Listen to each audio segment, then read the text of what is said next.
I was just asked by the people to watch this video by Saberspark. Panty and Stocking could never be made today. So I haven't watched Panty and Stocking in years. I'm curious to see how it aged. Let's freaking go, baby. I love Panty and Stocking. That's all I remember. Also, I love panties. Panty and Stocking with garterbelt. Right, look at this art style. There's no way there could be lots of porn in this. There's just no way. One of the most unique animes ever made. From its distinct designs and style to its dynamic animation. It is a visual tour de force, but it's the writing that gets me. An action comedy with such an edgy sense of humor that it makes me wonder if it's too offensive for modern audiences. That perhaps Panty... You know when they rate movies like PG or freaking rated R or all that stuff?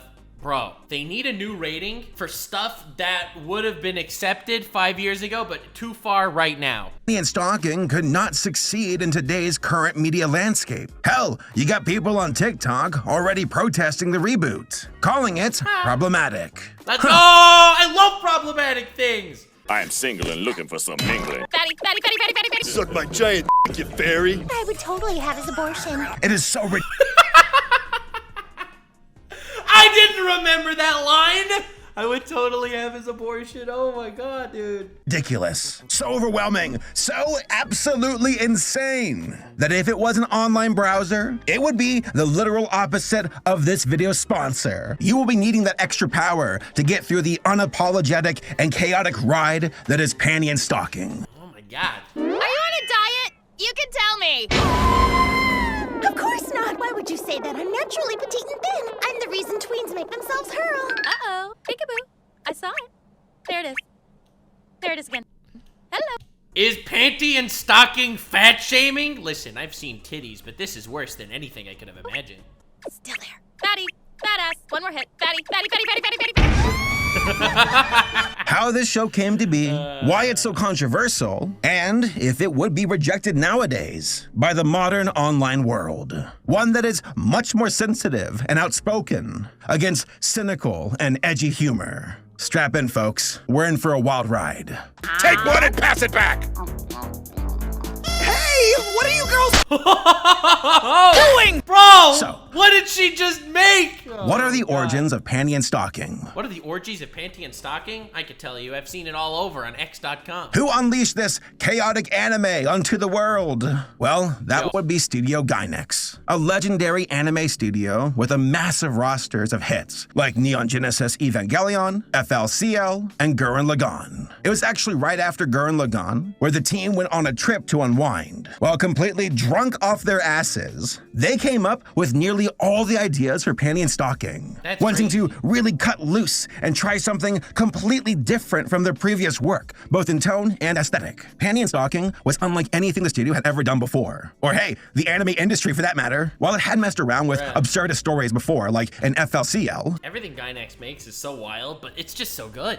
I miss this era of anime. I really do. Panty and Stocking would take this energy there, and the results would be as fascinating as they were divisive. The show follows the misadventures of the Dude, I love this art style. I love the eyes. I love how pointy their boobs are. Panty and Stocking, two angels who were kicked out of heaven due to their bad behavior, charged with earning their way back into heaven by doing good deeds and earning something called heaven coins. They battle supernatural forces Dude, I love the concept so much. in the fictional city of Dotton City, a play on the Japanese phrase meaning fallen angels. What follows is a 12-episode fever dream of insane, stylized animation, over-the-top action, and of course, crass humor that revels in sexual innuendo and potty humor. On top of that, the show parodies pop culture and mirrors almost every media trope you can point a finger at. Inglorious, irreverent Dude, I freaking love garterbelt. self-awareness that can leave a person slack-jawed. The series was created as a departure from the more serious and dramatic works that Gainax was known for, and was intended to be a humorous and irreverent take on the action genre. It is. Despite its It was. polarizing reception, Panty I feel like its reception is only polarizing because we're looking at it from a perspective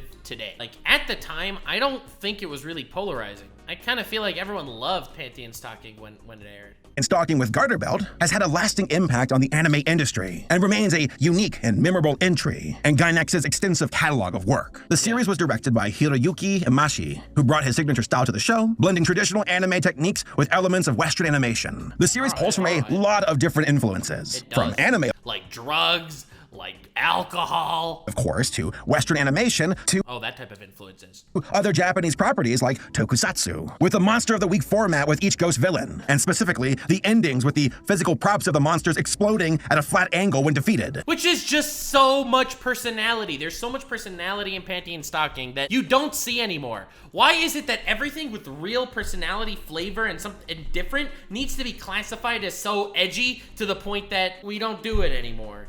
It's so sad, because it's so beautiful. It is very much so in the vein of classic Showa-era toku shows, like Ultraman, Super Sentai, and Kamen Rider. Now, one of the most notable differences in the animation style of Panty and Stocking was its use of exaggerated expressions and physical comedy. Well, I mean, that's not Reminiscent of cartoons like the Powerpuff Girls. The show also made use of fast-paced action sequences and creative camera look beautiful angles, giving it a frenetic energy and its insanely over-the-top set-piece scenes, something that was a bit of a studio signature for Gainax by this point. Combined with the bold blends of East and Western stylization, made this show a visual spectacle unlike anything seen in traditional anime or American animation for that matter, blending the strong it popped. It sticks out. Just look at this poster. It's lewd in such a tasteful way. This is tasteful lewds.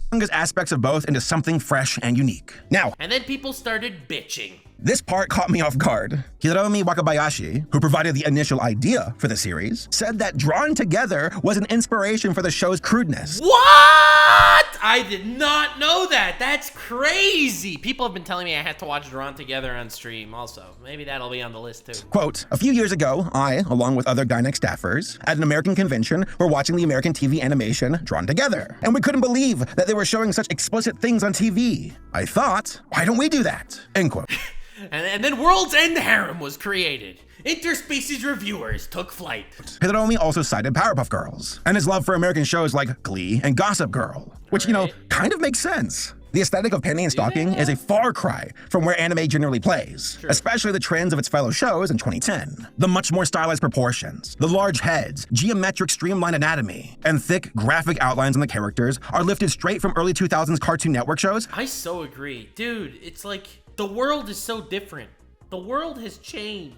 Like Powerpuff Girls and Dexter's Lab. And Panty and Stocking themselves are also very much so parodies of American women's stereotypes in the media, which is likely where the Gossip Girl influence comes from. Also, Hiromi is apparently a huge fan of American comics and other American cartoons like Transformers. As a matter of fact, he was the one who wrote the script for the Transformers parody episode. You know, where Panty as a robot bangs another robot in a porta potty. The show debuted in October of 2010, with mixed reviews from Japanese critics. Some of them found the humor of the show to be tasteless, and that it had essentially no plot, and was all style instead of substance. Others reveled in the series' debauchery, praising its high-energy animation and blend of action, comedy, and crass humor, which was seen as some... I think it's a genius show. I think it's a fantastic blend, and it's totally up to you if you want to watch it and like it. But I think for what it was trying to accomplish, it succeeded to such an insane degree. Dude, look at the gun. The gun is panties and her sword is a freaking stocking. How hilarious is that? Something fresh and entertaining. The soundtrack, produced by Taku Takahashi, was also well received and added to the overall enjoyment of the series. It blended elements of hip-hop, electronic, and rock music to create a unique and memorable musical score. In 2011, Panty and Stocking with Garterbelt was part of the jury selections of the 15th Japan Media Arts Festival in the animation category. So yeah, it was getting some accolades. But in contrast, you have the US, where the reception of the show was mixed to say the least. There were some viewers who appreciated its irreverent humor and distinctive animation style, while there were others who were put off by its crass and absurdist approach. Some Western audiences found the humor to be too juvenile or offensive, while others praised the show lame! I just laughed at a fart joke an hour ago.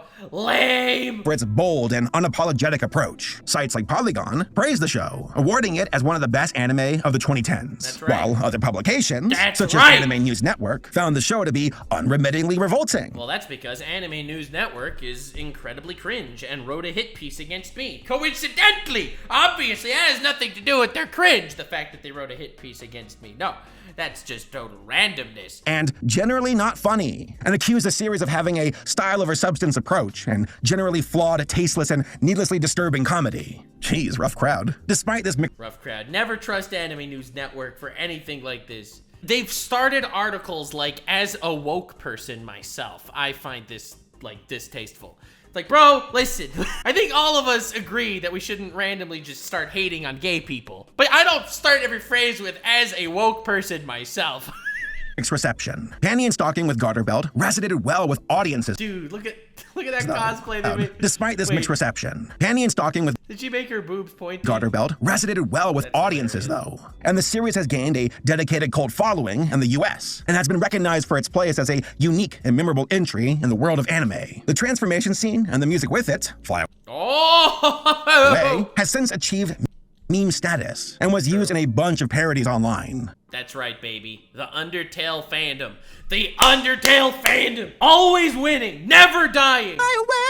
I can't sing it. The cult following for Panty and Stocking with garterbelt in the US grew over time through a combination of word-of-mouth recommendations and the increasing accessibility of anime through streaming platforms. As more people were exposed to the series and its distinctive blend of humor and animation, a small but dedicated group of fans began to emerge. These fans appreciated Not that small. the show's off-the-wall humor and irreverent take on the action genre. Okay, it's not an irreverent take, it's just dumb fun. I feel like people trying to make it more than it is end up hurting it more than helping. And sought out others who shared their Also, that art's fire. enthusiasm. The growth of the series following was also fueled by its popularity among the otaku community, who appreciated its nod to Japanese pop culture and references to other anime and manga. Online forums, fan communities, and social media allowed fans to connect and share their love for the series. That could be said for everything ever. This freaking place has 2,800 members. Like, is that an example of a thriving fandom? Helping to grow its following even further. Oh, by the way, some of y'all might notice this dog named Chuck, who bears a striking resemblance to another green animated dog. Yeah, that one. Jordan Vasquez himself even commented on the similarities between Gur and Chuck on his Tumblr, playing off the similarities as a joke. He implied he felt the more crude portrayal of Chuck did not really mesh with the personality he had given to Gur, but still praised Gainax overall as one of the few anime studios he could personally stomach.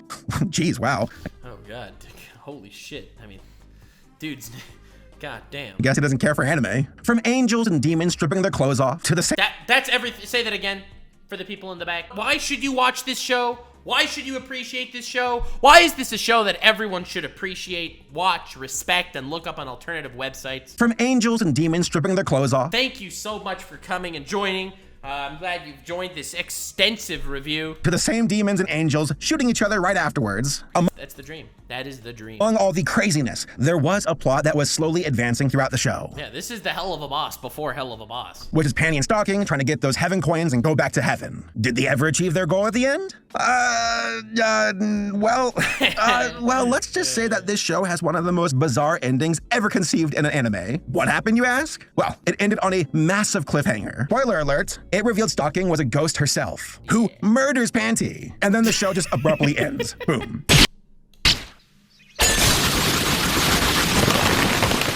I'm sorry, but surprise, I'm actually a demon. No. I didn't think he was gonna spoil it. I wasn't gonna say it because I didn't want it. Oh my god, dude, he actually spoiled it. I guess he can't really review the show properly without it. Now, many assumed that because of this cliffhanger, there would be a second season. But yeah, there never was. And it seems that it was more like Gainax wanting to end the show on a note just as mad as the rest of the series, throwing the entire audience for a massive loop, then closing out before you had any time to even process the twist. It was almost as abrupt as the ending of Drawn Together. Drawn Together have been canceled. A sequel series seemed unlikely.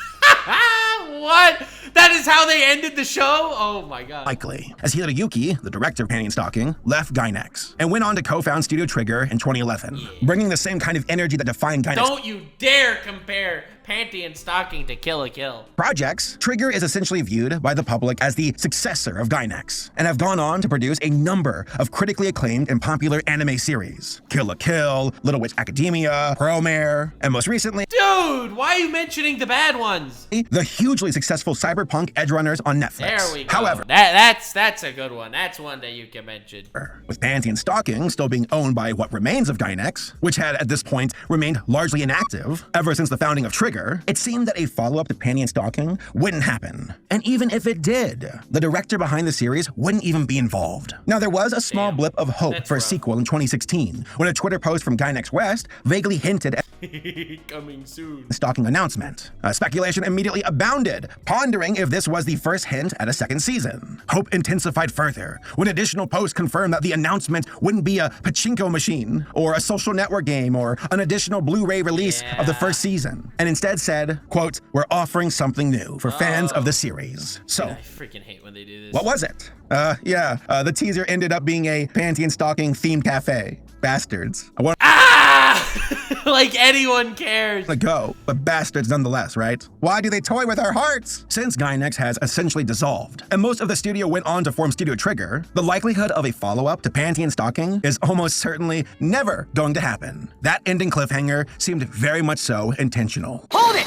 Oh my god. No way. Wow, okay. So in 2020, Studio Trigger was able to secure the rights to Why is he saying it like he's reacting to something he just saw? both Panty and Stocking as well as Gurren Lagann from what remained of Gynex, bringing the rights back into the hands of the original creative team that helmed the projects. During a panel at Anime Expo 2022, Trigger revealed that they were working on the elusive, seemingly never going to happen second season of Panty and Stocking. Which is so crazy. 10-year hiatus. As of right now, a specific release date is still unknown, but it's rumored that it's going to be 2023. Also, there's obviously a lot of questions about the nature of the series, especially so long after the initial series ended. Trigger clearly has the animation chops to make something like Panty and Stocking again. Yeah, Recent projects like Brand New Animal and Edge Runner Okay, Brand New Animal was ass.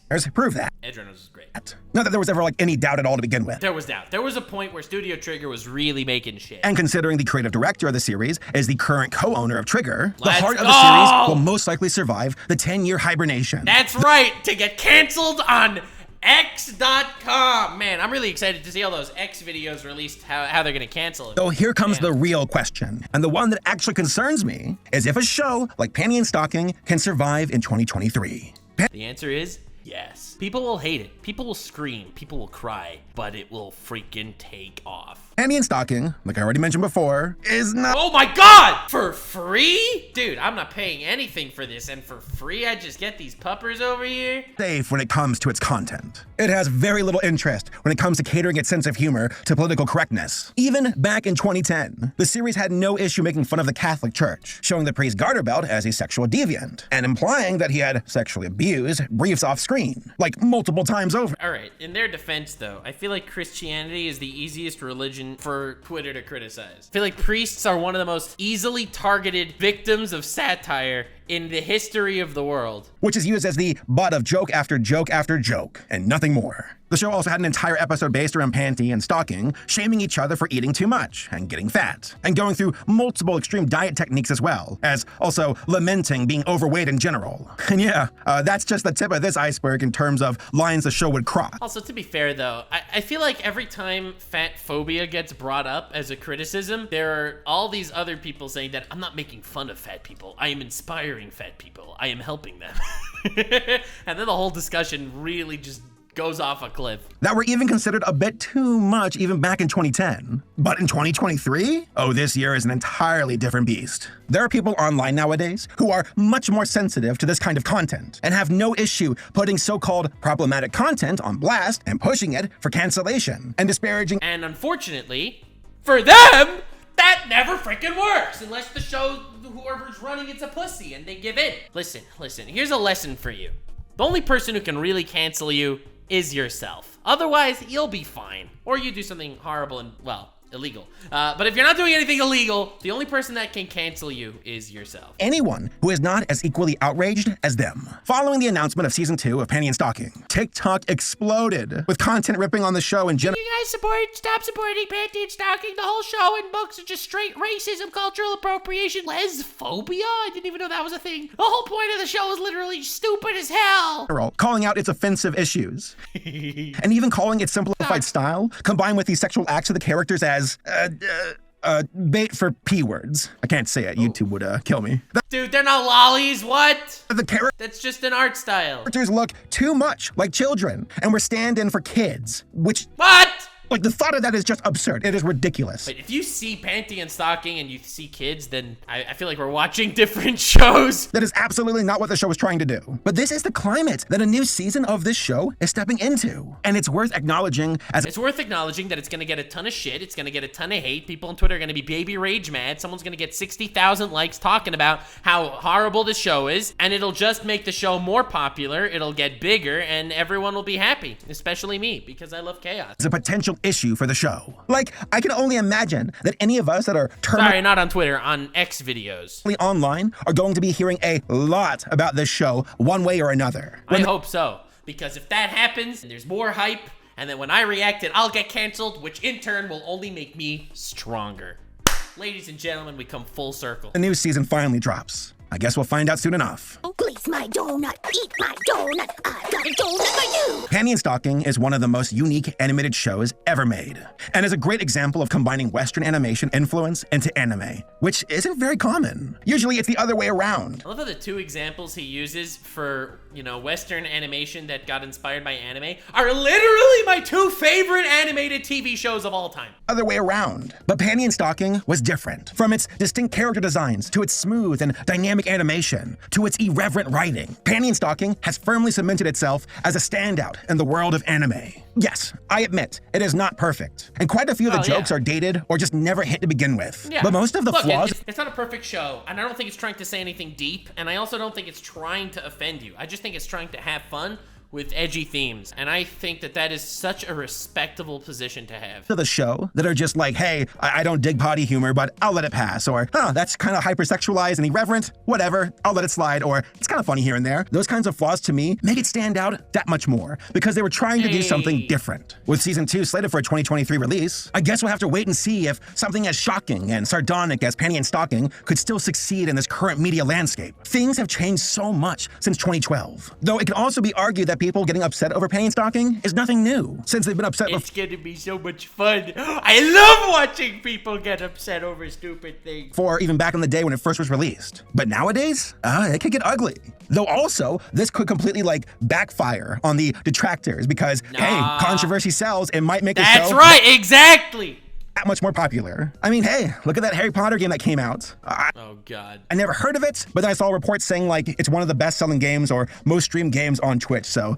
yeah, controversy sells, I guess. Also, it's worth noting that this is an anime. An anime itself tends to operate by a different set of rules compared to Western animation and its sensibilities. But for me, my biggest fear of all is seeing the creators of Panty and Stocking compromise their vision and buckle under the Dude, if that happens, I will be so sad. pressure in order to play it safe. No. To see it neutered of its cynical origins in order to avoid any kind of problematic backlash. Nah, screw that. I don't like that at all. Stick to your guns. Yes. There are some things you can be nuanced on, some bad jokes you can leave behind, but if you completely strip the show of any of its cynicism, of its sense of humor, if that happens, then it's not the same show you're a anymore. failure. There are some unsavory jokes that were never funny to me to begin with, that those jokes can fall to the wayside. The boy being abused? Not funny. I never thought that was funny to me. Gave that example earlier about how priests get shit on by every single piece of fiction. Oh no. Yeah. The sexual nature of the priest?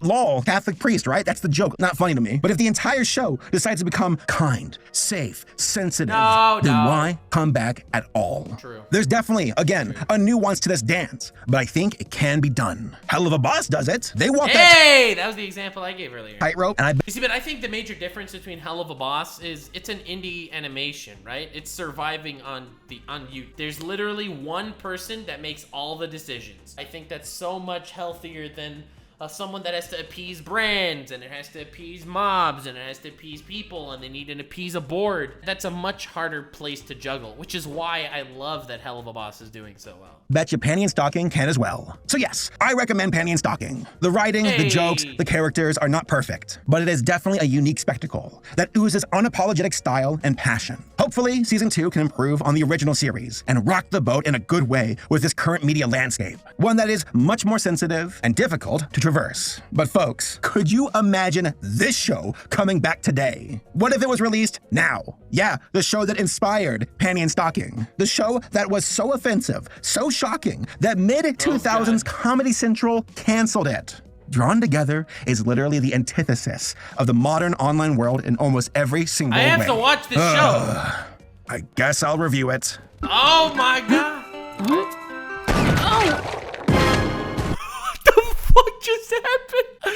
What was that? That was a really good video on Panty and Stocking. Could Panty and Stocking be made today? I think it could. I just think whoever makes it needs the balls to know that they're gonna get roasted on x.com and survive it. Like, subscribe, and follow me on Twitch. Stay weird, fam.